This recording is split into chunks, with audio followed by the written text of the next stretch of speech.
प्यारे बच्चों,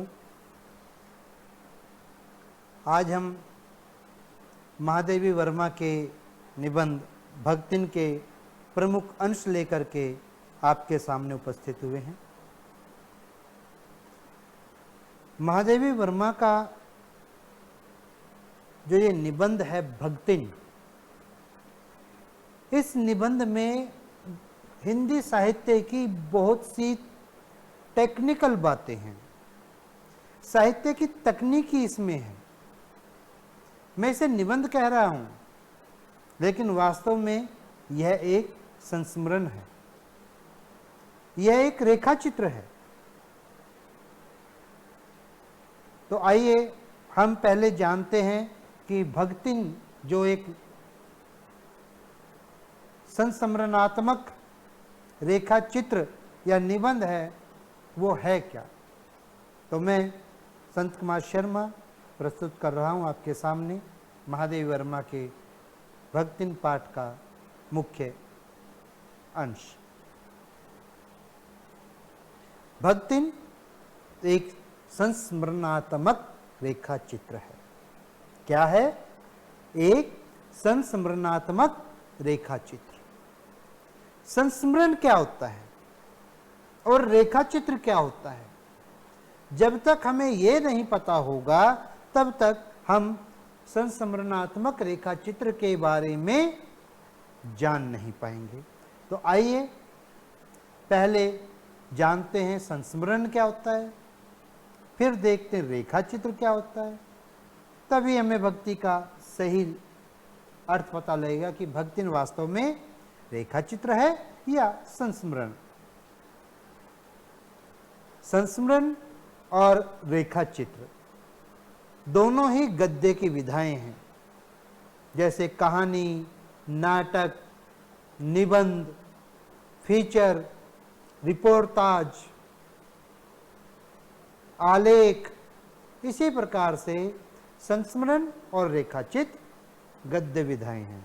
विधा का अर्थ है प्रकार, लिखने का स्टाइल।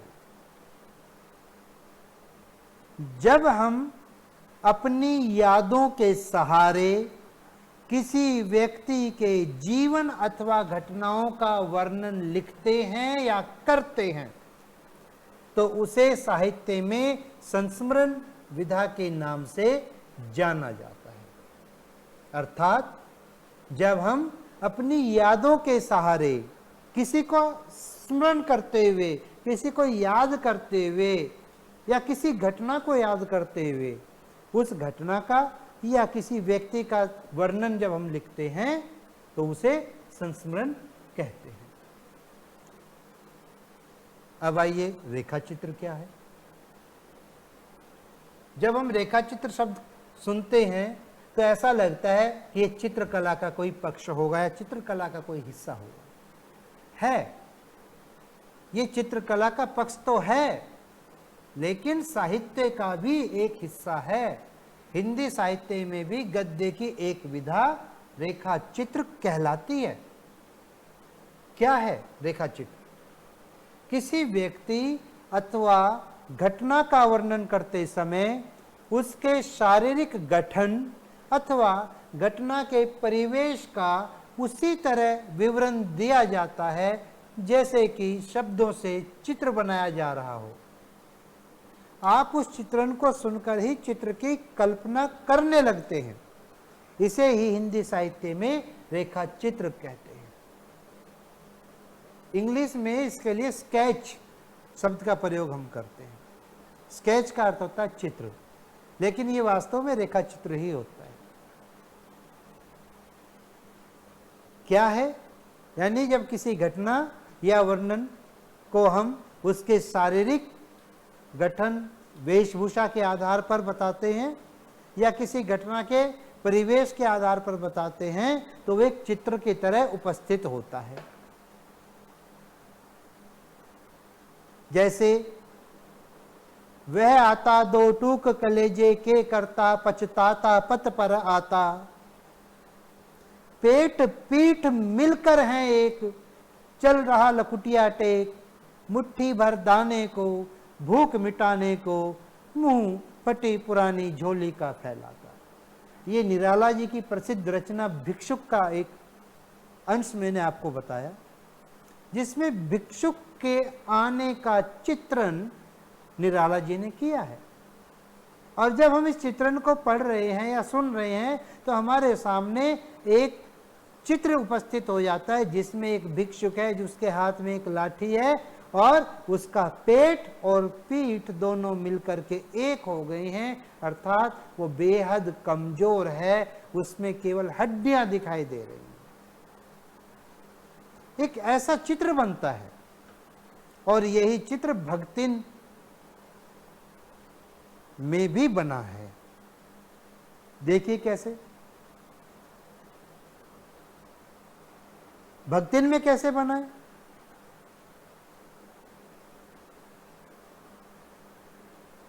छोटे कद और दुबले शरीर वाली भक्तिन अपने पतले होठों के कोनों में दृढ़ संकल्प और छोटी आंखों में एक विचित्र समझदारी लेकर जिस दिन पहले पहले मेरे पास आ उपस्थित हुई थी, तब से आज तक एक युग का समय बीत चुका है।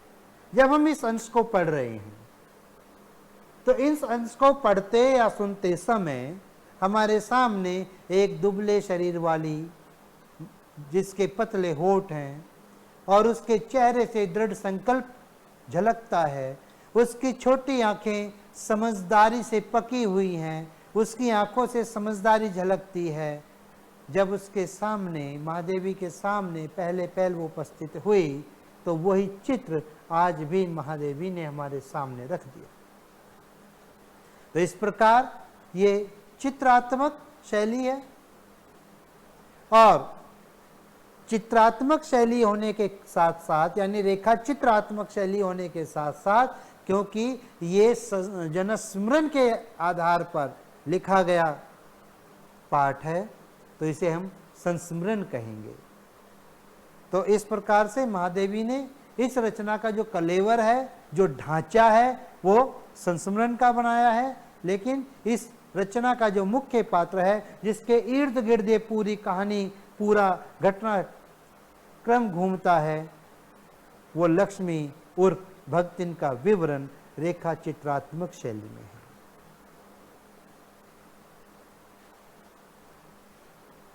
भक्तिन, जिसका वास्तविक नाम लक्ष्मी था, अपने जीवन के उत्तरार्ध में लेखिका महादेवी वर्मा की सेविका के रूप में उनकी साथिन बनी। उन्होंने ही लक्ष्मी को उसके पहरावे ओढ़ावे वाले स्वरूप को देखकर एक नया नाम दे दिया, भक्तिन। लक्ष्मी के बाल्यकाल में ही उसकी मां की मृत्यु हो गई थी। सौतेली मां ने उससे छुटकारा पाने के लिए मात्र 5 वर्ष की आयु में विवाह और 9 वर्ष की आयु में गौना कर भक्तिन को उसकी ससुराल भेज दिया। भक्तिन की 3 बेटियां थी। बेटियों को जन्म देने के कारण उसे अपनी सास और अपनी जेठानियों की उपेक्षा और प्रताड़ना का शिकार होना पड़ा। क्यों? क्योंकि भक्तिन की सास ने 3 पुत्रों को जन्म दिया और जेठानियों ने भी पुत्रों को ही जन्म दिया, लेकिन छोटी बहू अर्थात लक्ष्मी ने 3 लड़कियों को जन्म दिया, जिससे उनके लड़कों को पैदा करने की कुल परंपरा टूट गई। और ऐसा होने पर लक्ष्मी उपेक्षित होने लगी, प्रताड़ित की जाने लगी, नौकरों की तरह काम करने लगी। सास और जेठानियां मजे से आराम फरमाती और भक्तिन और उसकी नन्ही बेटियों को घर और खेतों का सारा काम करना पड़ता। अपने पति के स्नेह के बल पर लक्ष्मी में साहस बना रहा। हालांकि उसकी जेठानियां भरसक प्रयास करती कि उसका पति उसकी पिटाई करे, लेकिन उसके पति को अपनी पत्नी पर अगाध प्रेम और विश्वास था, और जितना भी उसकी जेठानियां उसके पति से उसकी बुराई करती या उसको पिटवाने के लिए कोई भी बात कहती, उससे उतना ही ज़्यादा उसके पति का उसके प्रति अनुराग उत्पन्न होता। स्थिति ये हो गई कि महादेवी वर्मा ने जैसा लिखा है उसके आधार पर स्थिति ये हो गई कि भक्तिन ससुराल में अलग हो गई और अलग होकर पति के साथ, अपने बच्चों के साथ प्रसन्नता से रहने लगी। लेकिन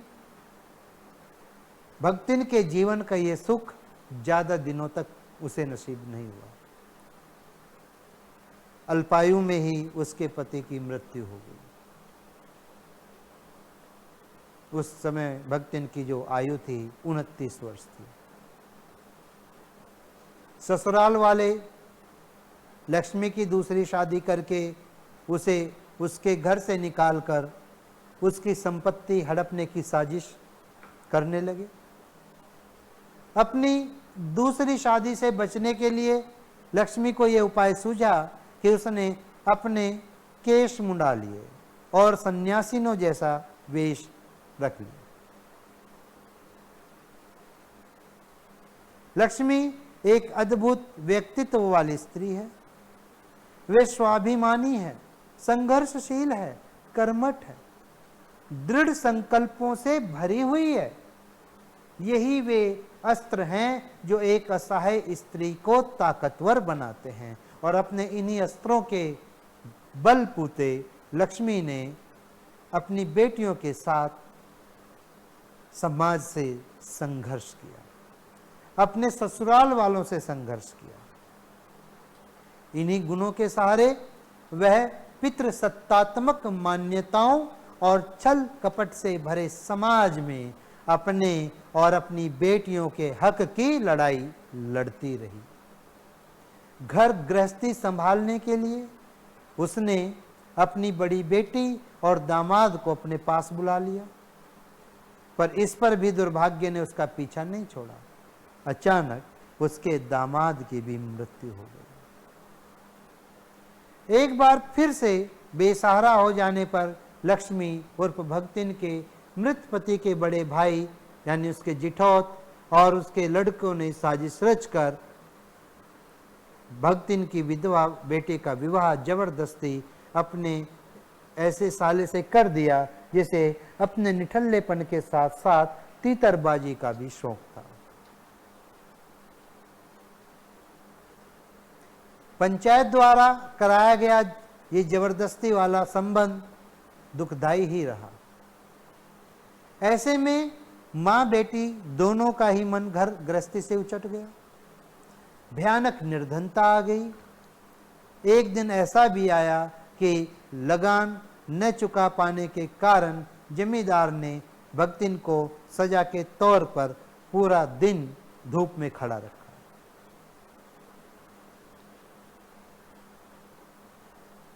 तरह तरह से अपमानित की जाने वाली लक्ष्मी अंततः जीवन यापन की तलाश में शहर आ जाती है और महादेवी जी की शरण पाकर उनकी सेविका बन जाती है। यहीं आकर लक्ष्मी को अपना नया नाम मिलता है, भक्तिन। भक्तिन महादेवी के व्यक्तित्व और स्नेह से अत्यधिक प्रभावित है। इसी कारण उसमें महादेवी के प्रति उच्च कोटि का आदर भाव, समर्पण और एक अभिभावक वाला अधिकार भाव उत्पन्न हो जाता है।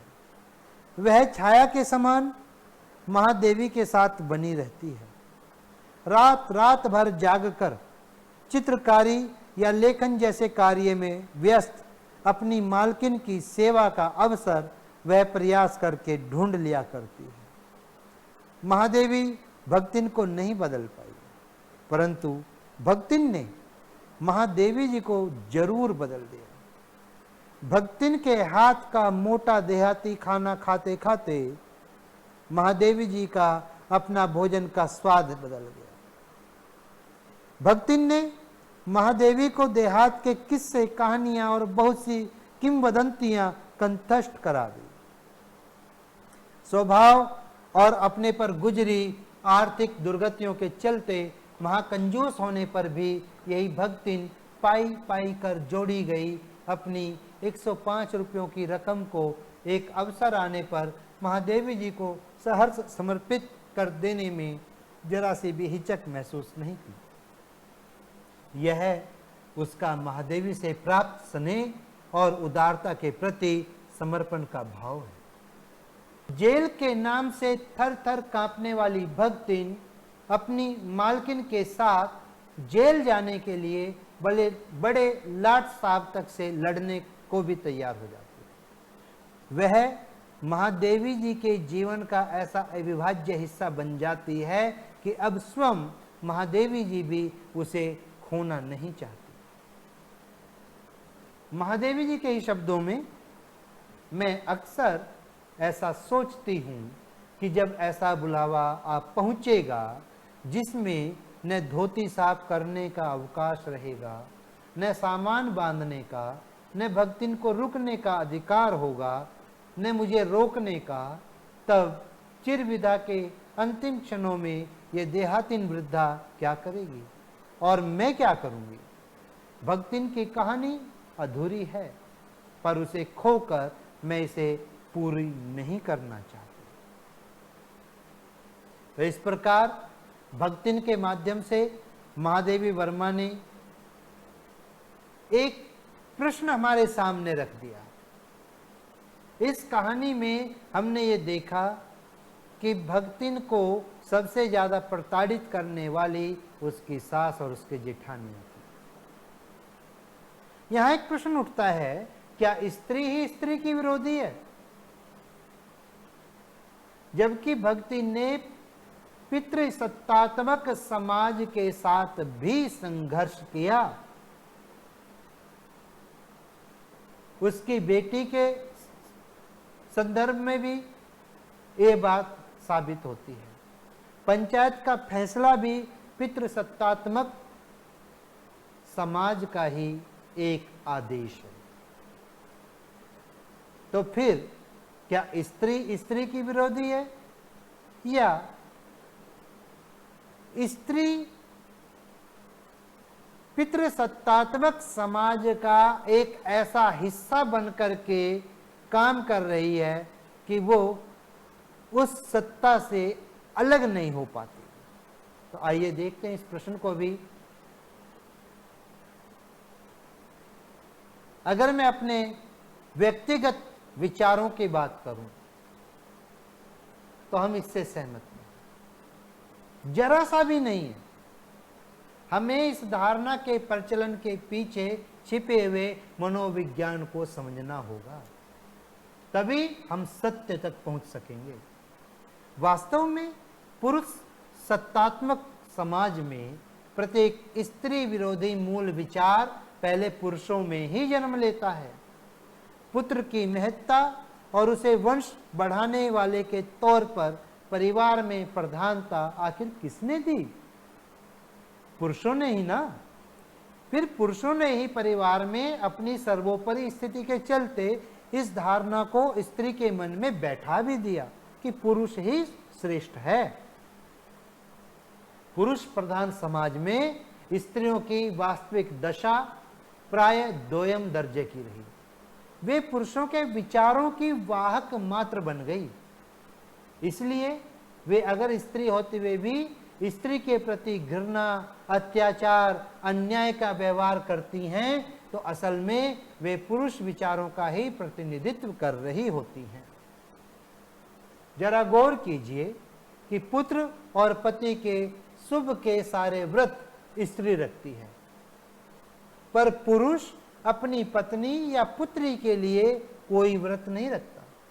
यहां तक कि मां के चरणों को स्वर्ग से बढ़कर तो बताया जाता है, पर उनके लिए भी पुरुषों के लिए किसी व्रत उपवास का विधान नहीं है। क्यों? इसलिए कि अंततः मां भी एक स्त्री ही है।